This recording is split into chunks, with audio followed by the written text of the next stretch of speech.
அன்பான இனிய உறவுகளே, இங்கே வீட்டில் என்னப்பா எதுவாக இருந்தாலும் ஒரு மனசுக்கு நிம்மதியே இல்லாமல் இருக்குது. நம்ம எல்லோரும் கோயிலுக்கு போயிட்டு வருவோமா அப்படின்னு வீட்டில் பேசுகிறாங்க. அண்ணாமலை, விஜய் எல்லாருமே இதுக்கு ஒத்துக்கிறாங்க. அதுக்கப்புறம் எல்லாரும் கோயிலுக்கு கிளம்புறாங்க. எல்லாரும் கோயிலுக்கு கிளம்பவும் ரொம்ப சந்தோஷப்படுறாங்க. பார்த்தா கோயிலுனா வெளியூர்லாம் இல்லைங்க, உள்ளூரில் இருக்க கோயில் தான்.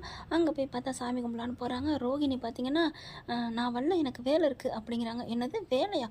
அதெல்லாம் முடியாது, எல்லாம் தான் வரணும், நீ இந்த வீட்டு பிள்ளையா இல்லையா அப்படின்னு ஒரு ஸ்ட்ரிக்டாக சொல்ல சரின்னு சொல்லிட்டு எல்லாரும் கோயிலுக்கு போகிறாங்க. கோயிலில் போய் சாமி கும்பிட்டுட்டு இருக்காங்க. அங்கிட்ட அவங்க அந்த தேங்காயெல்லாம் உடச்சி தின்னுக்கிட்டு இருப்பாங்க இல்லையா, அதெல்லாம் பண்ணிக்கிட்டு இருக்காங்க. அந்த சமயம் பார்த்து நம்ம ரோகிணிக்கு தான் எப்பவும் தலைக்கு மேலே தொங்கிக்கிட்டே இருக்குமே ஃபோன் வருது. எனக்கு ஐயோ ஃபோன் அடிக்கிறானே என்ன அப்படின்னு சொல்லிட்டு ஹலோ ஹலோ சிக்னல் கிடைக்கல அப்படின்னு போயிடுறாங்க தனியாக. இங்கே பாரு, எதுக்கு நீ இப்போ கால் பண்ணிட்டு சும்மா என்னை தொந்தரவு பண்ணிகிட்டு இருக்க அப்படின்னு கேட்க, என்னம்மா கல்யாணி இப்பெல்லாம் பேசலாமா? என்னை ஆளை வச்சு தூக்க வச்சுட்டேன், நானும் தலைமறைவாகவே இருக்கேன், என் வேலை போச்சு, என் பொண்டாட்டி போயிட்டாங்க, அப்படி இருக்கல நீ தானே எனக்கு எல்லாம் சரி கட்டணும். என்னது?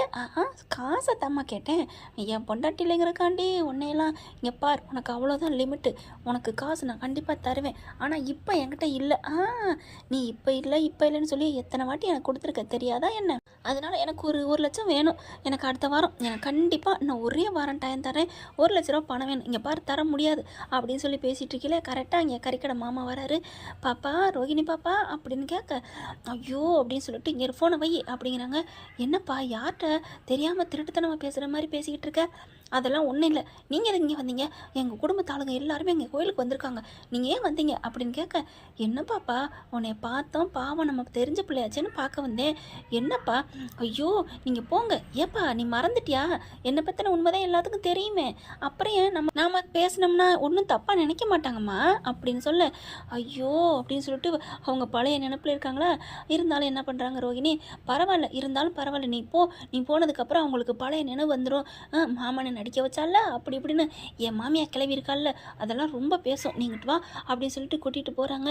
இனிமேல் எங்கிட்ட வராது, நீ தயவு செஞ்சு போங்க, நீங்கள் எனக்கு எவ்வளோ உதவி பண்ணியிருக்கீங்க, அதுக்காக நீங்கள் போங்க, நான் நன்றி அப்படி இப்படிங்கிறாங்க.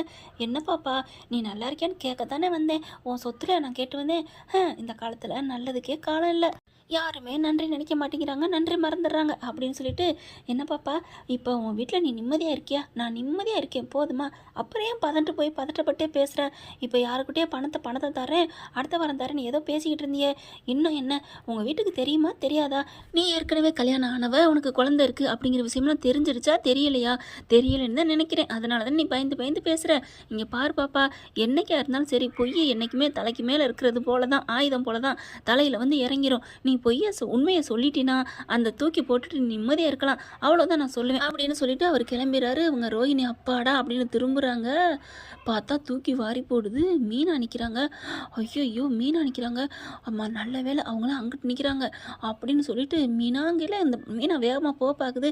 மீனா ப்ளீஸ் மீனா, தயவு செஞ்சு எதுவும் சொல்லிடாதீங்க மீனா அப்படி கெஞ்சிக்கிட்டு வந்து காலில் விழுகுது. காலில் விழுகுறீங்க, எந்திரிங்க அப்படிங்கிற எல்லாரும் இங்கே பார்க்குறாங்க. ஐயோ பார்த்துட்டாங்களே இப்போ ஏன் விழுந்தான்னு வேற கேட்பாங்களே, ஒன்றுமே புரியலையே அப்படின்னு சொல்லிட்டு ரொம்ப தவிக்குது. மீனா தயவு செஞ்சு என் வாழ்க்கையை கெடுத்துறாதீங்க ப்ளீஸ் அப்படிங்கிறாங்க. ஏங்க ரோஹிணி, உங்களுக்குள்ளே இவ்வளோ குறைகளை வச்சுக்கிட்டு நீங்கள் ஏற்கனவே கல்யாணம் ஆனவங்களா இருக்கீங்க, புள்ள பெற்றிருக்கீங்க, எந்த ஊர் எங்கே நீங்கள் இருக்கீங்க, ஆனால் கிறிஷு அப்படிங்கிற விவரம் தெரியாது, சும்மா கல்யாணம் ஆனது மட்டும் தெரியுது ஓரலாக. ஆனால் நீங்கள் இவ்வளோ பெரிய பொய்யை மறைச்சிட்டு எங்கள் விஷயத்தில் அடிக்கடி என்னமோ உத்தமி மாதிரி நல்லபடியாக அப்படியே எதுக்கெடுத்தாலும் மூக்க நழிச்சிங்க. ஐயோ மீனா தப்பு தான், அதுக்காக 1000 வாட்டி கூட மன்னிப்பு கேட்குறேன், ப்ளீஸ் வர்றாங்க எல்லோரும் வர்றாங்க அப்படின்னு டக்குன்னு மனோஜ் அப்படிங்கல. என்ன ரோஹிணி நீ என்ன பண்ணிகிட்ருக்க? விஜயம் பக்கத்தில் வந்து, ஏய் நீ என்ன இவ காலில் விழுகிற, என்ன நடந்துட்டுருக்கு அப்படின்னு எல்லாரும் கேட்க, முத்துவும் கேட்குறாங்க, என்ன மீனா என்ன நடக்குது அப்படிங்கல. ரோஹிணி ப்ளீஸ் எதுவும் சொல்லாதீங்க அப்படிங்கிறாங்க. என்னையெல்லாம் எதுவும் கேட்காதீங்க, ஏன் காலில் விழுந்தாங்கன்னு அவங்களுக்கு தான் தெரியும், அவங்ககிட்ட கேட்டுக்கோங்க அப்படின்னு சொல்ல, என்ன மீனா என்னமாவது சொல்லிக்கிட்டு இருந்தாலே அதை என்ன சொன்னான்னு கேட்குறோம், அந்த சொன்னவங்ககிட்ட கேளுங்கன்னு சொல்கிறேன். அப்பாடா ஏதோ நம்மளை மாட்டி விடலை அப்படின்னு நினைக்கிறாங்க. அதுதாண்டி மீனா மனசு. அடுத்து பார்த்தா, என்னம்மா பார்லரம்மா என்ன என் பொண்டாட்டி காலை பிடிச்சிக்கிட்டு இருந்தீங்க அப்படிங்கல. ஐயோ சாமி கடவுளே காப்பாற்று அப்படிங்கல. அங்கிட்டு பார்த்தா சாமி ஆடிக்கிட்டு இருக்காங்க. முருகாண்டு அப்படி பார்த்தா சாமி என்னை ஆசீர்வாதம் பண்ணுங்க அப்படின்னு அப்படி காலில் விழுகிறாங்க. அந்த அம்மனே உன் முகத்தில் தெரியுது அப்படின்னு சொன்னோன்னே அப்பா அந்த சாமிக்கு கொஞ்சம் கருணை இருக்குது என் மேலே, அதனால ஒரு லிங்கு கொடுத்துருச்சு அப்படின்ட்டு ஒரு ஹிண்டு கொடுத்துட்டாங்க. அப்படின்ட்டு என்ன பண்ணுறாங்க, அது ஒன்றும் இல்லை முத்து, உங்கள் மனைவி இருக்காங்களே மீனா, அவங்க சாட்சாத் அப்படியே இந்த அம்மன் கோயிலில் இருக்கிற சிலை மாதிரியே எனக்கு தெரிஞ்சிச்சு. அப்படியே 2 சூலாயுதம் வச்சுக்கிட்டு அப்படியே அம்மன் மாதிரியே மூக்குத்தி அம்மன் மாதிரியே எனக்கு தெரிஞ்சிச்சு. அதனால தான் டக்குன்னு எனக்கே என்ன பண்ணுறதுனே தெரியலை, காலில் விழுந்து ஆசீர்வாதம் வாங்கிட்டேன், என்னை காப்பாற்றுங்கன்னு சொன்னேன். அவங்களும் எனக்கு என்ன சொன்னாங்கன்னே தெரில, ஆனால் இங்கே புல் அரிச்சிருச்சு. உங்கள் மனைவி உண்மையிலே தெய்வ கலாச்சாரம் நிறைஞ்சவங்க தான் முத்து, உண்மையிலே நீங்கள் கொடுத்து வச்சவங்க, நீங்கள் மீனாவை பத்திரமா பார்த்துக்கோங்க அப்படி போடு அருவாளுங்கிற மாதிரி என்னங்கடி அப்படிங்கிற மாதிரி தோணுது. அண்ணாமலை வந்து என்னம்மா வாழ்க்கையிலே நீ நல்லது பேசியிருக்க இந்த வாட்டி தான் அப்படிங்கிறாங்க. ஸ்ருதியும் வந்து ஆமாம் ரோஹிணி, உண்மையிலே நீங்கள் இன்னைக்கு தான் மீனாவுக்கு ஃபேவராக பேசியிருக்கீங்க அப்படின்னு சொன்னோன்னே மீனா என்ன பண்ணுறாங்க, இனிமேல் அப்படித்தான் எனக்கு ஃபேவராக தான் பேசுவாங்க அப்படிங்கிறாங்க. என்ன பண்ணுறது அப்படிங்கிற மாதிரி ரோஹிணி வந்துக்கிட்டு இருக்கு.